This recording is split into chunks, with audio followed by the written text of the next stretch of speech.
I'm excited to welcome David, the CEO of Noodle Cat, who is going to show me their new game, Cloudheim. Um, David, I'd love for you to introduce yourself to all the viewers. Hello. Thanks for having me and playing the game today, Leah. Of course. So I'm the CEO of Noodle Cat, as mentioned, but I'm a game designer at background. Been in the industry for a couple decades now. Worked on a lot of games focused on how we create interesting gameplay over time. Most notably, I spent about 9 years on Fortnite. Had lots of crazy, cool experiences at Epic in various design roles. Decided to try and start something new, really focusing on how do we improve the development process and do it in a way that delivers really strong value for players and makes us more efficient. Cool. Well, excited to play. We have it here. I'm in your server. Changing my character. There's all these skins already. I love it. Yeah, we have a bunch of characters. Do you want to just talk a bit about the world here and what inspired Sure. you, what it looks like, the feel? So this is our base. Let's head out to the side of the base. If you follow me, if you see those big colored beams, those are pings. Okay. We're gonna go out to the side over here, and you can see where we are.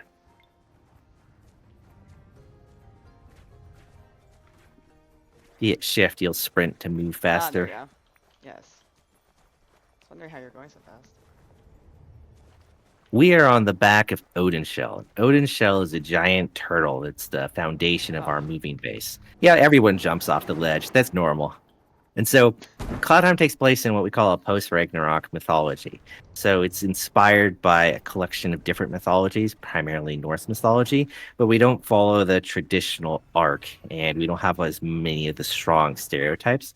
Instead, this is an imagining of what happens if Ragnarok destroys the world that we knew, and then a new world is being created. It's being created by these giant creatures that are moving across this vast ocean, terraforming it. And you, as a player, are able to form connections with these giants. You can awaken them, and many of them are fragments or have power from old gods. Like Odin Shell is a turtle that grew into this great big flying beast because he inherited a fragment of the old god's power. And so we kind of explore the world. We fly to different islands. We fight a lot of monsters. We fight a lot of monsters. We build our base and we connect different civilizations by rebuilding a Bifrost network. cool. Okay. What have you worked on Fortnite for how many years too before this? 9. That's a Nine long time to do any single thing. I was there pretty early in the development. Stayed for a very long time, and it's kind of a once in a lifetime experience. There were so many things that we did and so many things that we learned. It was crazy cool. Anything you took from either your system's designer, but any system you took from Fortnite that created this, or yeah, anything that It's more of inspired the an game? approach than a specific system, and I'll explain that. So, first, these are jelly cows. Everyone likes jelly cows. You should play with the jelly cow. You can pick them up. You can throw them. You can hit lasso with Q. You can kick them with E. You can jump on them. So there's a few really key lessons that we took from Fortnite. A bunch of other people on the team also worked on Fortnite. And it really deals with how we approach development, how we approach creating value for players, and how that manifests in the end game. Like one of the things I think is pretty well understood is that when Fortnite shipped and the time after that, when we were supporting it heavily, the game just moved incredibly fast. A lot of that was how we approach different things to try and be much more responsive and more player centric and stereotypically agile in order to just make things that are relevant for players. Like the traditional game development process is pretty deeply broken in my opinion, because like let's say that you want to do some sort of cool new feature and you have a game that already has a player base and you start planning it, you put it on a schedule, you start working on it months later, then you start refining it and start testing it. You might be 6 months away before you have any chance for a player seeing that, but 6 months is an eternity for a player who's actually engaged in a game. And so we found that making a much more rapid mobile approach, not mobile like the platform, but in terms of how the team functions, was way stronger for what it delivered for players because we could respond to their needs at that moment, not their needs from a different player in the past who's already left your game. And that also put us in a position where iteration became more important than like a deep, perfectly executed plan because you change and you learn from your players. So if you're executing things that you decided 6 months ago, what are you missing that you learned over those 6 months that means that you're maybe not doing the best thing anymore because you're executing on outdated understanding and information?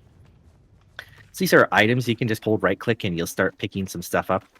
We make everything physical in the world so that when you're playing with people, we want you to craft and play with friends. Like if you think about crafting in a lot of games, you go into a menu and I can't see what you're doing. So I can see you running around throwing ore across the base. That's me. And we have a bunch of yeah, we have a bunch of tools that make it so it's easy to manage items as people create chaos. But like I can look at this pool in front of me and I can just kind of hold a button and throw a bunch of ore there and it'll start processing it. The crafting recipes are all simple but have a lot of depth to them, where they read the properties of any ingredients and they create something based upon that. So this one's very straightforward. If you take corrupted ore and you throw it in a cleansing pool and you get pure ore that you can use. We can take this ore and throw it over into this station. Where are you? But I think we would. I'm right over here. Oh, you're over here. Okay. And there's some bars. You can throw them over to the blacksmith if you want. Yes. Does it matter where I throw? No. Nope. There's nuance that an experienced player can try to curate what they make, but you can just start by throwing things. Ooh. Okay. I got a hammer. I'm gonna. Is it auto equipped? Let's see. The way it works is you have an equipment library. If you hit escape, you can go to your equipment menu, I'm there. and you have a couple weapon slots. You have a whole bunch of weapons because the base itself gives you access to weapons. So you have a bunch of weapons and skills that I made before this. Okay, perfect. Okay, very cool. And then remind everyone just how long you've been working on this. I'm coming, I'm coming. We're about 3 years in development, and that includes from building everything that we could from scratch. So, like the first day we were working is almost 3 years to the day. Yeah. But we started the project a few months into the start of the company. Because one of the other things we wanted to do that we found really helpful in Fortnite is we're building our tech stack so that it's flexible, so that we can build different things out of it. Like we took the core Fortnite game and we made a whole bunch of divergent things out of it. Battle Royale is the one that obviously became the most well known, but the ability to do that and react quickly became really valuable for us as a team. So we built a similar kind of tech stack, but we did it from the start instead of 7 years into a project. And how has the game changed since then? Because you talked about, and for people who don't know David, we've known him for now almost 3 years. Yep. And he's been talking about how he wants to build his team, how he thinks about game development differently. And it's stayed consistent for the last 3 years. So in practice, how does it work then? Do you want me to start with the development side or the game side? Let's start with the game side then. So the biggest difference between Cloudheim as it exists now and Cloudheim as it was in my head 3 years ago is the combat. I knew from the beginning I wanted to mix like a co-op action RPG combat experience with like some crafting and exploration things, but what I didn't know is if the combat would work. We wanted to try something that's a little different. You have this guy here is pretty hard to move around, but you have kicks and lassos that can throw enemies around. We'll also want to go and edit your equipment after this, since you're probably Yes. unequipped. Okay, I can also change characters.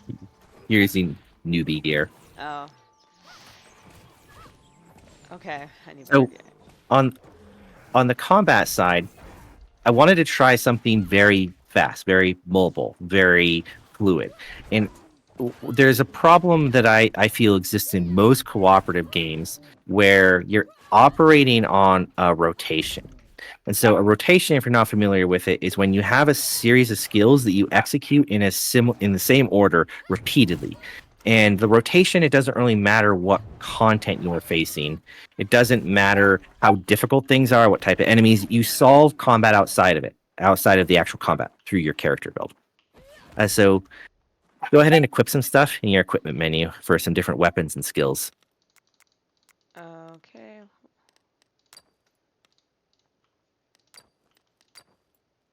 Did you give me other ones?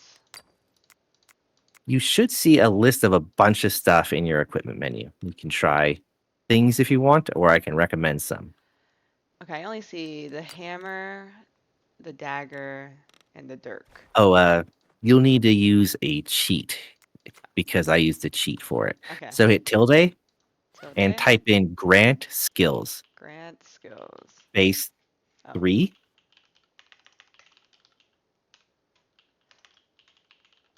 and then grant weapons space 8. grant weapons. Grant what? I keep pressing space too early. Grant weapons space 8. Based 8. Space and the number 8. I put it Space into text. 8. I don't know if that worked. Let's see.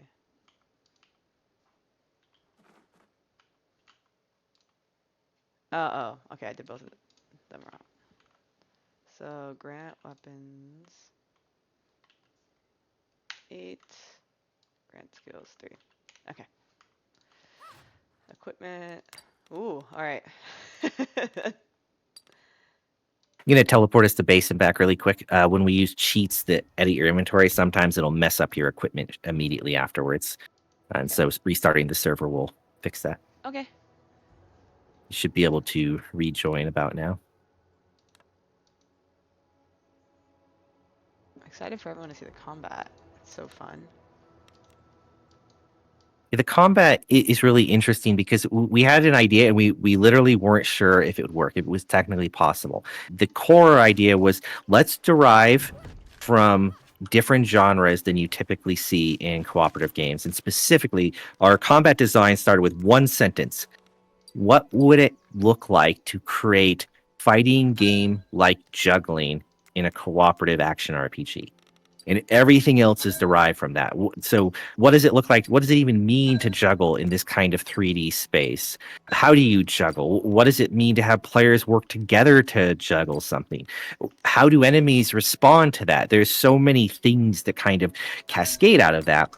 And the reason I mentioned that rotation and how you pre-solve combat is if you think about, say, a fighting game, if you think about lots of competitive games, like in Fortnite BR, you have a fixed set of tools when an engagement begins, but you don't solve things in a fixed order because you respond to things around you.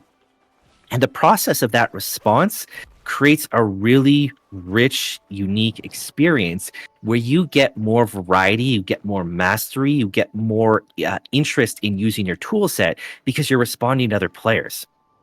Let's just walk ahead and start fighting some creatures. All right. And keep going with the And so mastery and yeah. that mastery component becomes incredibly important for how those games feel over time, right? It gets into a position where you can keep playing it over and over, and it's just good, replayable fun. But in cooperative games, you tend to need progression in order for them to work because of that stagnant nature of your rotation. And oftentimes, you are optimizing the fun out of the game. So we went with juggling as a core concept because it means that if we create the right movement and the right actions, the environment around you matters. So, like, I'm going to run up to this mushroom guy. I'm going to pull him towards me with a whip, and I can step out of the way. I can kick him away from me. I can follow up with, he's dead. I can follow up and hit him with a lightning spear. Then you mix that with other players. You start to get all sorts of actions, like I just threw jump pads under you, that cause enemies to move, and we make the abilities and the interactions do physics damage. Like when you just knocked that guy up into the air with that kick, and then you pulled him back down in the ground with the lasso, he took a whole bunch of damage because you did a physics combo that is escalating this physics force that is on him, so that when he hit the ground, he took way more damage than if you just ran up to him and punched him. And what that does is it means that the optimal way to play Cloudheim changes every encounter second to second by looking at what your allies are doing, looking at what's around you, and deciding what should I do the next 3 seconds? What kind of combo should I try and execute? How should I approach this problem? And it creates this huge depth of variety in the overall actions that you get in combat. And it lets you create this kind of mastery that's driven on controlled chaos, where initially it might seem like it's just all kind of random stuff happening, but players have a great deal of control to make things occur. If you run over to this statue, there should be one over here somewhere. you can heal when you see a green statue. Um, And so that gets away from the fundamental kind of co-op progression-driven problem where you just do the same thing always. And we see that manifesting. We've done hundreds of playtests, and our team playtests every day. And in those playtests, we often see they run overtime, despite the fact that people have been doing an hour plus playtesting hundreds of times. Stand in little green. oh, that's the height. My bad. So they don't get tired of it, despite the fact that it's just over and over again. And often in development, you see that the team gets wary of the game because they've had so much exposure to it, but they can just kind of play and react and respond much more the way you would see in a competitive game. And so that is the thing that's really changed over the course of development, because the combat design we started with was not technically possible out of the gate in Unreal Engine. Oh, It was really? kind of terrifying from both a design and a technical perspective. We're running without a dedicated server, which means that we have very fast, like frame responsive combat concerns or considerations in a peer-to-peer environment with latency, and making all of that feel right. Like, it's just not something that Unreal is naturally good at. But we had enough people with the right experience in Unreal to change things to make it possible and make it responsive enough and fast enough. Like, you could technically do this kind of combat out of the box if you made it on a dedicated server and you were running expensive servers that cost a lot of money per player. There's another healing statue over here. Nice. Very cool. I feel like you always surprise me with this kind of information too. Can you show us some cool physics combos that you guys have perfected? Sure. Let's travel to another area that will have more enemies. This is kind of a introductory exploration area. Our world's broken up into exploration zones. There's hard dungeons. There's all sorts of various things that you can pursue. We're just going to skip ahead. Okay. So I'll show you something that I am really proud of. You may need to rejoin. I'm rejoining. Yes. When I cheat in server travel, it's just gonna drop you.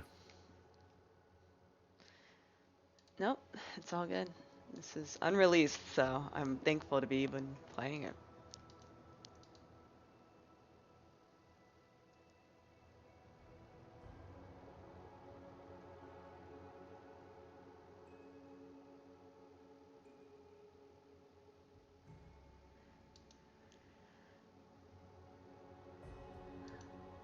Alright, I'm stuck in the loading now though.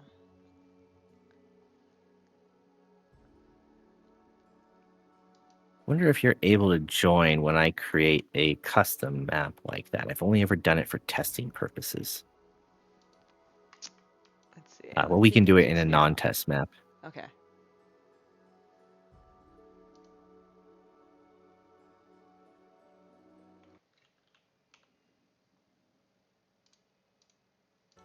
Yeah, I got kicked out. I just exited the server, so it canceled trying to connect. Okay. We'll just use the area that we were in before. You should be able to rejoin, but we'll go a little bit deeper into it.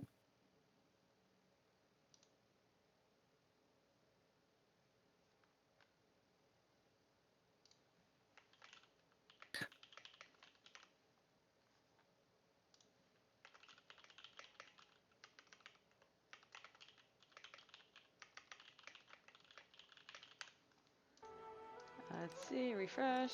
Alright.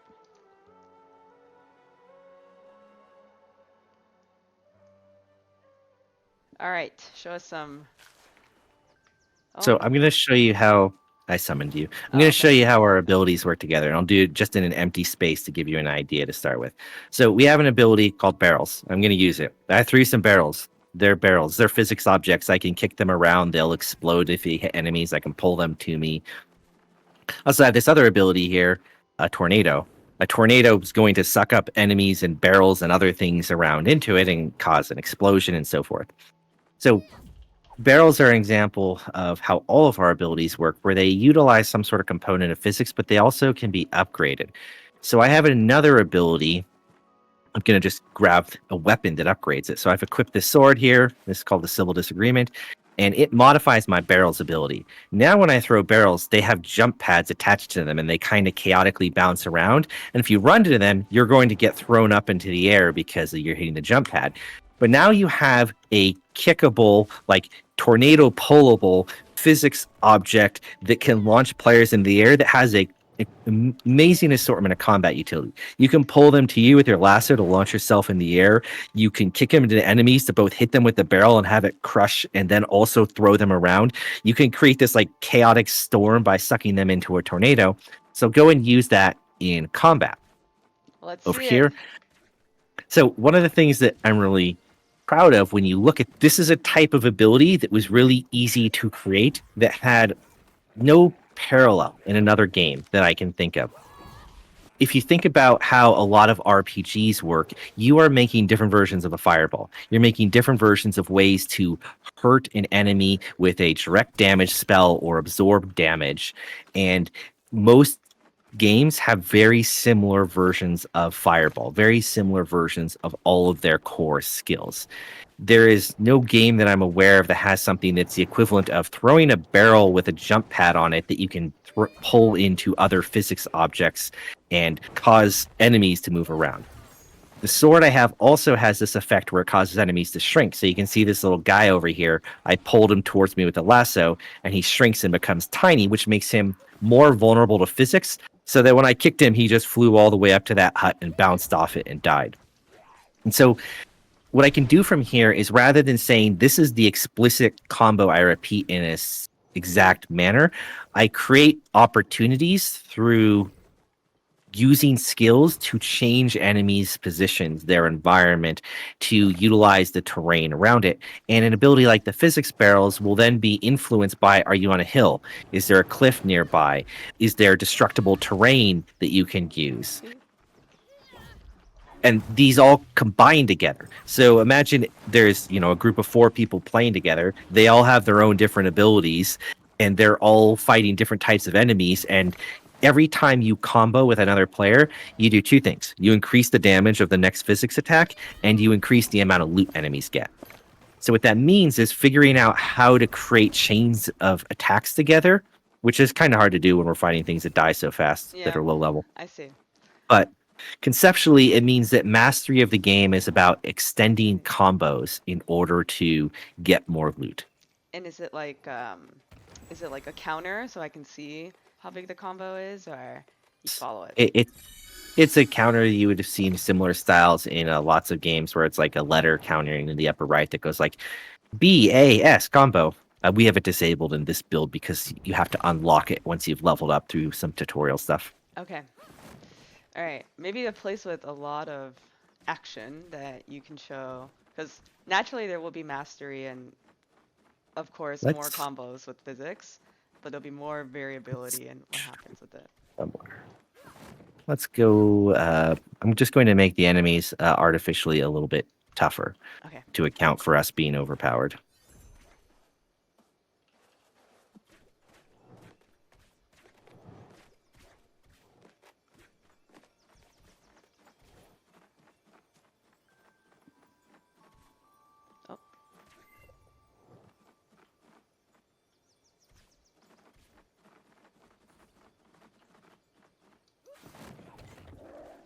All right, let's see it, David.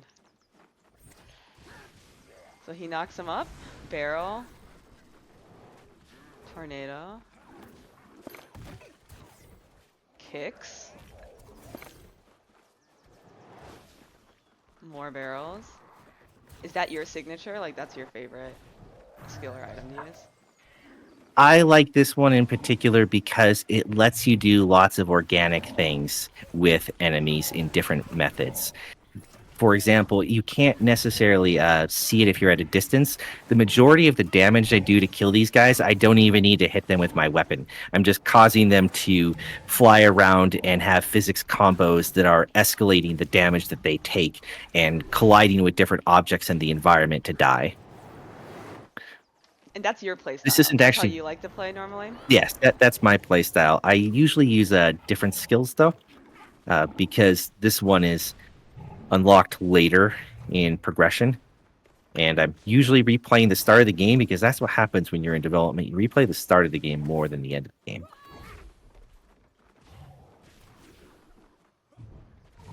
This enemy's armored, so he's resistant to my physics attacks until we break his armor.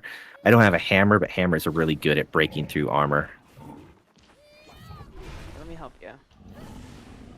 So we can see him get pulled again. There he goes. He's back. I mana burned myself. We have a system called mana burn, which is really important for how the game works.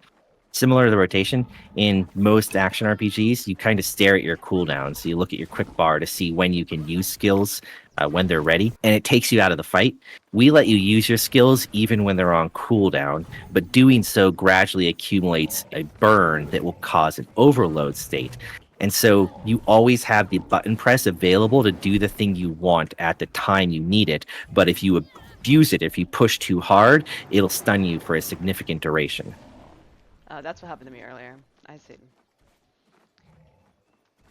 Alright, I flew over.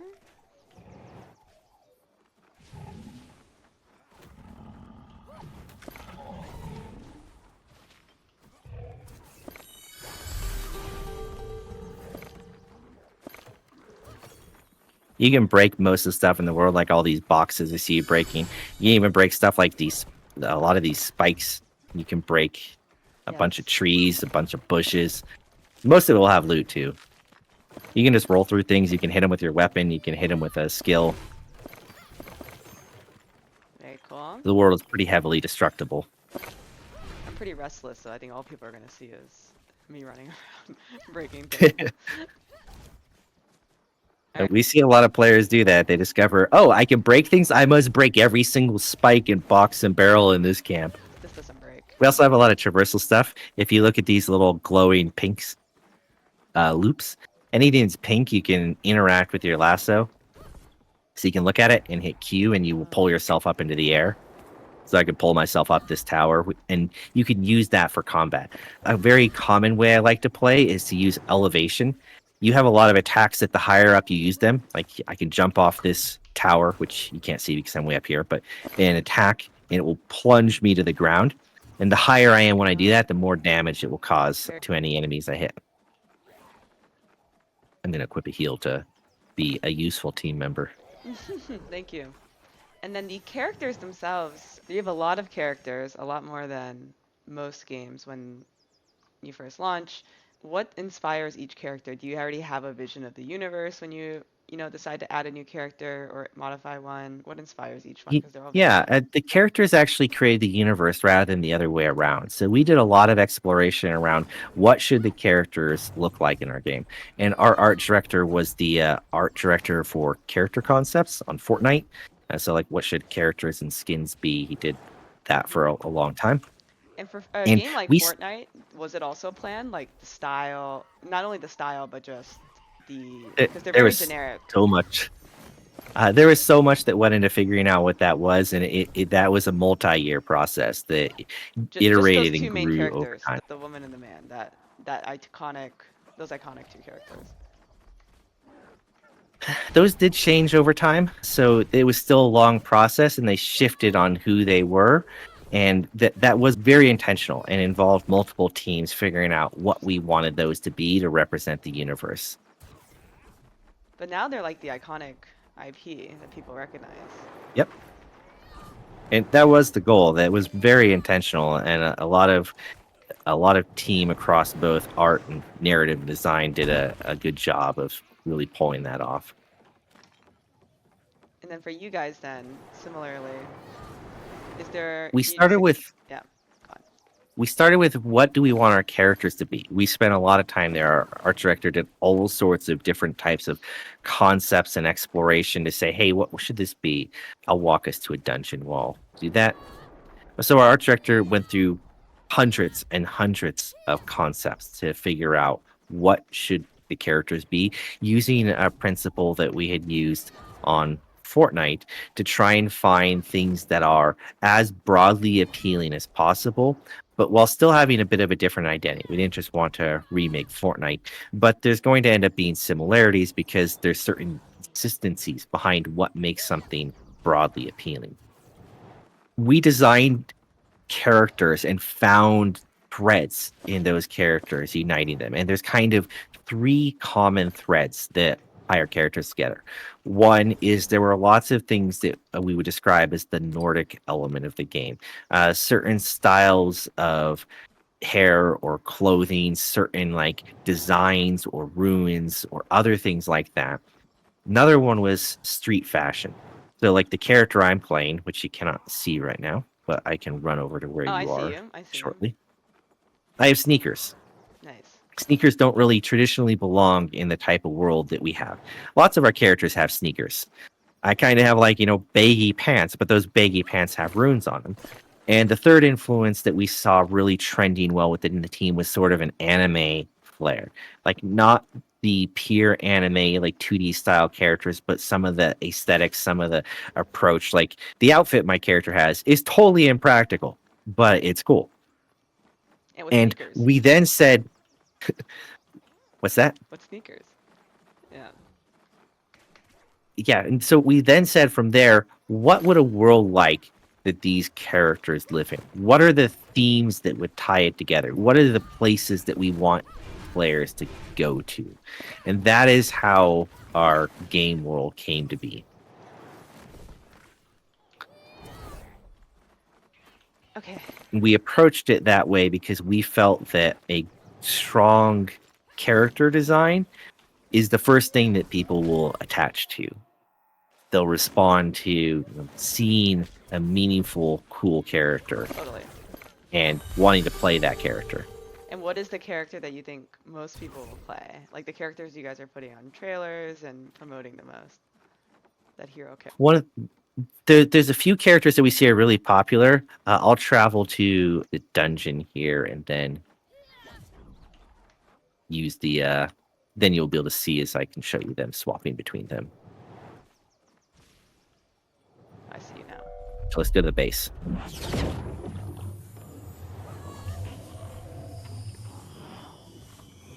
So we see a few characters that are really popular, and they are very different. One of them is not in this build because he has advanced physics that weren't ready in this build. But I'll show you those characters.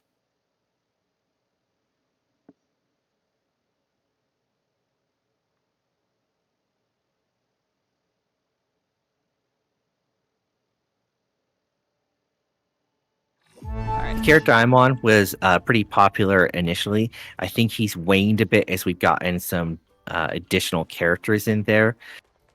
Gonna switch. This character we see is pretty popular. This is one of the cover characters. She gets picked very frequently. And someone who's completely different who, I don't know, he might be one of the most popular characters. This is Brooks. Brooks is a giant otter.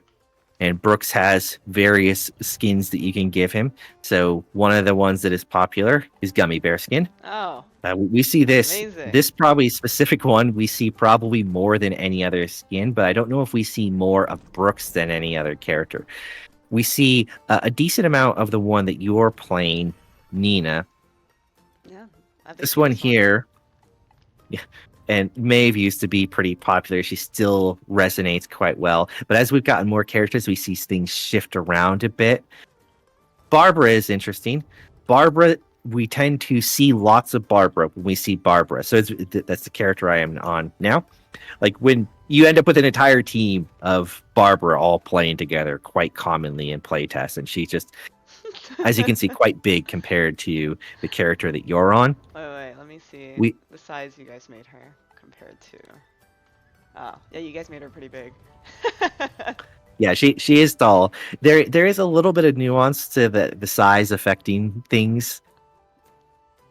I do not know for sure, but I feel like this character that I just swapped to is popular, but we haven't had enough play tests for me to really say. But she has a little bit of a cat girl aesthetic to her, as you can see. A little bit. A little bit, yeah. It's not super overt. Those are the ones overall that I think we see the most of, but we don't have any that I see very rarely. Like we see a good set of selection of things. Okay. This Let's see. guy is one that's become pretty reasonably popular recently with his big horned helmet. But overall, though, I think Brooks will be the most popular, if not in playtime, but from like a community meme sense. Like he is He's the one. very Yeah. identifiable, and Yeah. you can respond to him, and everyone seems to like him. There's a non-player character that's really popular. I'll run over to him. He's Cute. over here. He's Nasher. Oh, yes. You should pet Nasher. Thanks, Nasher. He spits out a bunch of loot. So Nasher eats things. So you can just kind of look at him and you can throw things and he will chomp them down. And as he eats stuff, grows and he gets stronger and he teaches you skills. He gives you new items. And so he's like this big, cuddly trash can, effectively. Like, also gives you stuff. Yeah. Every time we do a playtest, someone's like, when do I get my Nasher plushie? When? It's like, well, not That's yet. true. I would take one. I'd also take this gummy Brooks plushie. That's the good merch. Yeah, what would the texture of that plushie be? It wouldn't be Silicone. very furry. Okay, maybe one more dungeon. And then these characters, how many do you think will be available when people start playing? Well, we're going to to split them between characters that are just like the default ones, characters that you can unlock as you play, and then characters that are a secret or discovered over time. But there's going to be a few dozen across that for our first release. A few dozen, okay. And then the skins themselves, would you guys sell as well, or how do you want to unlock them? We will very likely have the kind of traditional upsell bundle that includes additional characters, and we may have cosmetic variants that you can purchase over time and other things along those lines is highly likely. And the game, will it be free to play or freemium? We have a kind of interesting and different business model. We are a premium plus game, and so very standard at the baseline in terms of you buy the game, you get the game, and you have all this stuff. You'll see some DLC packs, collector's edition upgrades and things along those lines. But outside of that, we've built the structure and technology of the game in a way that we tend to build new things out of it. Those could be completely new game experiences. That could be sequels, that could be major DLC packs, and those things all support their own appropriate for whatever they are business model. So you could see like free to play branches of it coming, but the launch Cloudheim is not a free to play game. But it's within possibility. You could see like if players really like specific types of things, we can make content for those. We'll have free updates. We may have some DLC expansions, but we are very much as a company aimed at agility and flexibility of execution. Mm-hmm. And so I'm not familiar with many games that have a similar approach, but I can say most of the games I've worked on in my career, I'm just walking to a dungeon, were designed with an expectation that they would start in one model and potentially change over time. Really common in MMOs, like you start with a subscription and then over time the business model changed and they went to free.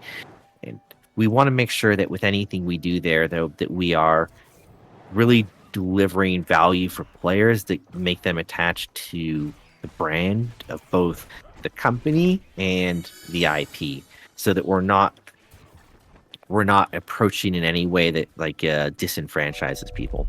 Mm-hmm. It's interesting because Fortnite was generally considered to be, not considered to be, like our KPIs were crazy good, but you could argue that the monetization was overly friendly in some aspects. But we found that treating players the right way and getting them to buy in and support you over time actually had more impact on like typical business KPIs than trying to nickel and dime them or trying to find ways to manipulate them, because we were really try to be diligent about make sure people are always happy with the game. Don't try and get them to spend $5 now to lose a lifetime customer. It's just not worth it.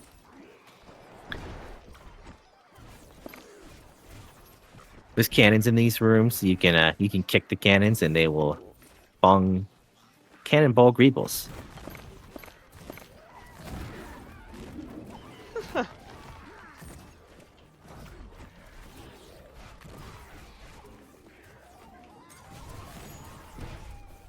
What has been then from some of that learning? What has been the most humbling or challenging part of your own studio and creating your own game from scratch too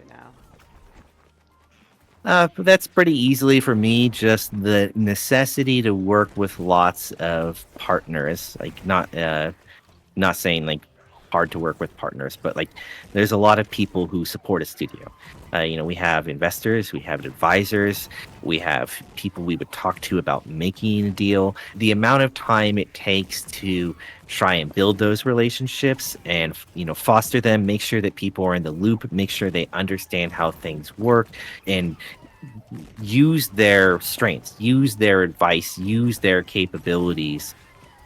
That's like an entire job on top of the job of making a game, which makes it challenging from that perspective because just the difficulty of switching between those two modes on a daily cadence I find challenging. Mm-hmm. It's not like a relationship challenge. Like it's actually really rewarding, really enriching. Like I'm very happy that we've been able to choose good partners, and like we have chosen to take what we believe is the right partnership over just taking whatever the best possible deal term could theoretically be.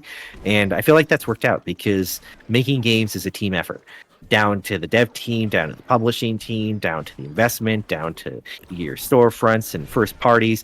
There's a lot of people that go into making a successful game. And so it's super critical to put that time in. But that is not what I spent 20 years doing before this company. So it's been a big, long learning experience, trying to make sure, like, let's say you have an advisor and that advisor is also advisor for a whole bunch of other companies. You don't want to like hell hit that advisor every single little detail and overwhelm them, but you also need to make sure they're informed enough that they can action things, that they can provide valuable use. And like that kind of fine tuning is really important to trying and build the strongest relationship and get the best outcome. And how did your schedule change, or how did you learn to adapt to that? It seems like one is you've learned I to mean, share more and accept more, but how did you change your schedule from all the context switching? I know it's something founders I'm a, struggle with a lot. I'm a workaholic. I make games. That is what I do, and that is where my job is making games and my hobby is working games. So I do not attempt to manage schedule in any sort of meaningful way, and I don't actually mind that. The main thing I do though is I use internal time in a very, very fluid, flexible way, so that when there's an external opportunity, I can do that very flexibly and very promptly, rather than like, oh, hey, there's a conversation we should have. That's going to take me 3 weeks to free up time, rather than being just available is a priority for any sort of external need. And so the entire company is actually built to function around that kind of concept of fluidity and responsiveness. And how is it built like that? Well, so you had asked a little bit about how the company works before, but I didn't really get into it. We build everything in a today focused manner. Doesn't mean we don't have any plans, but the way I like to look at the job of a designer is very simple. It's how did what I do today make the game better?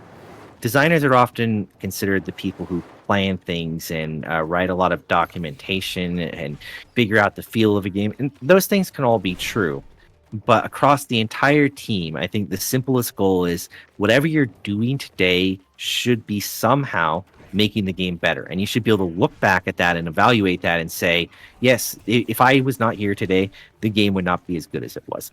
And if you can do that and distribute it across the entire team, you can have incredible velocity. But what happens in AAA and when you get bigger teams, and actually can even happen a lot with smaller teams, you replace that desire and that process with instead one of how do I know what to do and how am I informed and up to speed? And so what happens is like you might see design departments where if you want to do something, you have to get buy-in from like 20 people and it's like a month-long process. And at Noodle Cat is just literally do the thing and then we'll play it. And that on its own isn't necessarily rare, but the extent to which we embrace that is very rare. Like we allow people to change the game in ways that they believe in, regardless of what we had thought prior. And we allow people to prove that the thing that they are trying to do is worth doing. And that sounds like you would become like a Lord of the Flies thing, Yep. and it's Yep. nuanced, but it's not really a problem if you do it correctly. Like we've had almost no issues related to that, because what you get instead, if you can really engage people, you get people's best work when they're engaged. Like think about your own career, talk to anyone you know that's really Totally. been successful in their career. It is when they do it themselves, that is the best you can ever hope for. And so what we do is we sacrifice a degree of predictability and a degree of control, and what we get is people's best reliably and consistently, predictably over time. And that is really important to me, because we're not a studio that can compete on like hours or hard work. Like it's there's an idea behind a lot of startups that hard work is your advantage. It's like when I left Epic, there were what 4,200 people. Wow. There's no amount of like working hard that a team like Noodle Cat can ever do to mathematically have enough hours in a calendar to compete. And so, but what we can do is we can allow our team to have a creative impact on the game and capture these little brilliant creative sparks. And across the team, we can have more creative sparks than you might have with a team 10 or 20 times our size. And that manifests as value in the product and value for the players. And it also keeps us from having an inflated budget. And that to me is where a new game studio can actually do something really meaningful, can actually compete, is we can get the things in the game that people really care about, that players really resonate with. And through those things, you build up the clout with, you build up an audience that wants to play what you build, that looks forward to the next update, that trusts you, and they feel the thing that you want. They feel the joy that has been put into the game. And that was a very deliberate process that's very heavily like scientifically informed of like how do we do that, what is the psychology behind it, what are the decisions that we make, what are the structures that we need to foster creativity, knowing that it fundamentally creates its own chaos and development. And what tends to happen in big companies of any sort, and in teams, is something that's more valuable. You want the opposite. You tend to protect and control things in your life. You want them to be predictable. But by embracing that and learning to incorporate it into our day to day, we still constantly move in the direction that we had intended. But in the process, we find all sorts of cool things. Like the idea of a gummy otter was not on anyone's radar when we started this game. No one had an idea that there would be a gummy otter skill, but that or character, but that can happen through the individuals who are contributing to the game, and we see that manifest in like meaningful business KPIs. Like we are 3 years old, we've had one voluntary turnover as a startup in the entire time. That is less than 3% of the team over 3 years. Like that's not what you would normally see in a startup. Game studios do sometimes have an advantage, but we also see like the buy-in, the productivity, and the impact people have is just higher. That's awesome. That's my Um, long-winded answer. no, but super helpful, and I'm sure lots for other game designers too, and just studio CEOs to think about. I know I've taken up a lot of your time.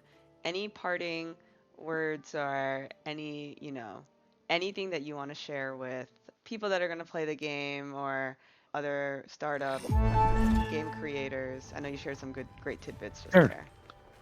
What I would strongly encourage, like other studios, is that if you put the same level of thought and care into how you build the game as you do into what you're building, it'll benefit the team, it'll benefit your stakeholders, and it'll benefit the players and how it manifests in the game.